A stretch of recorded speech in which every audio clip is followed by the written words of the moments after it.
नमस्कार साथियों, हम बात कर रहे थे कक्षा 6 से कक्षा 12 के अंतर्गत राजस्थान अध्ययन पुस्तक के बारे में। दोस्तों, जो पुस्तक है ये एनसीईआरटी और आरबीएसई की बहुत ही प्रमाणिक पुस्तकें होती है। तो आप निश्चिंत हो जाइए, आगामी जो भी प्रतियोगी परीक्षाएं आपके समक्ष जो प्रस्तुत होने वाली है 2024-25 में, उसके लिए जो है ये सीरीज़ रामबाण सिद्ध साबित होगी।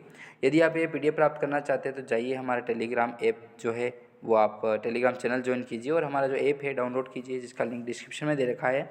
वहाँ से जाने के बाद हमारा जो आप डाउनलोड करेंगे ये ऐप, उसके माध्यम से आपको नोट्स वाले सेक्शन में जो है ये नोट्स आपको डाउनलोड के लिए प्रोवाइड करा दिए जाएंगे।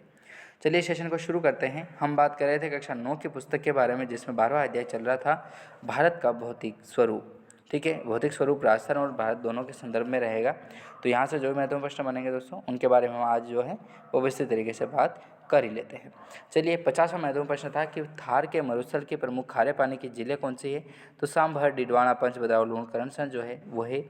ठीक है, इससे पहले रिपीट करें तो देखिए, बालुका स्तूपों में एकत्रित बरसाती जल से बनी अस्थायी झील जो है क्या कहलाती है, तो उन्हें ढाट या रण के नाम से जाता है। खादर की परिभाषा क्या होती है, देखिए वे मैदानी भाग जहाँ नदियाँ प्रतिवर्ष जो है वो बाढ़ से नई जलोढ़ मिट्टी ले आती है। ठीक है, बाढ़ आ गई, बाढ़ के बाद जो है नई जलोढ़ मिट्टी लाती है। ठीक है, जल में लुढ़क लुढ़क के आती है, इसीलिए इसे जलोढ़ मृदा के नाम से जाना जाता है।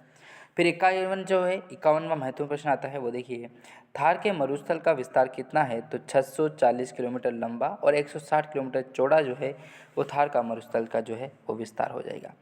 प्रायद्वीपीय पठार का विस्तार कितना है। तो 7 लाख वर्ग किलोमीटर जो है वो प्रायद्वीपीय पठार का विस्तार हो जाएगा।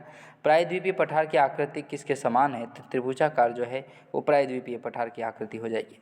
प्रायद्वीपीय पठार का आधार किसे कहा जाता है। तो विंध्याचल पर्वत श्रृंखला जो है वो प्रायद्वीपीय पठार का आधार मानी जाती है। प्रायद्वीपीय पठार का शीर्ष किसे कहते हैं। तो कुमारी अंतरीप जो है वो प्रायद्वीपीय पठार का जो है वो शीर्ष कहलाता है। प्रायद्वीपीय पठार की औसत ऊंचाई कितनी है। तो समुद्र तल से 600 मीटर जो है वो प्रायद्वीपीय पठार की औसत ऊंचाई हो जाएगी। पश्चिमी घाट की सबसे ऊंची चोटी कौन सी है। तो अनाईमुदी जो है वो पश्चिमी घाट की सबसे ऊंची चोटी हो जाएगी।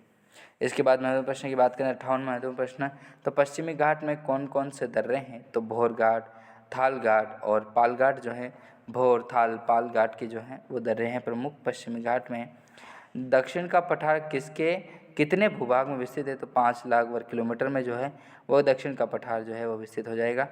पचमढ़ी, महाबलेश्वर तथा उगमंड, ऊटी, अच्छा ऊटी, हाँ ऊटी बहुत फेमस जगह है। ठीक है, जिसे उगमंडप के नाम से जाना जाता है ऊटी को।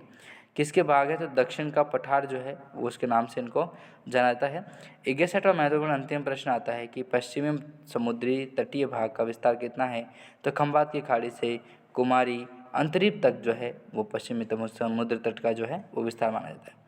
तो मिलते हैं नेक्स्ट वीडियो में दोस्तों, तब तक के लिए जय हिंद।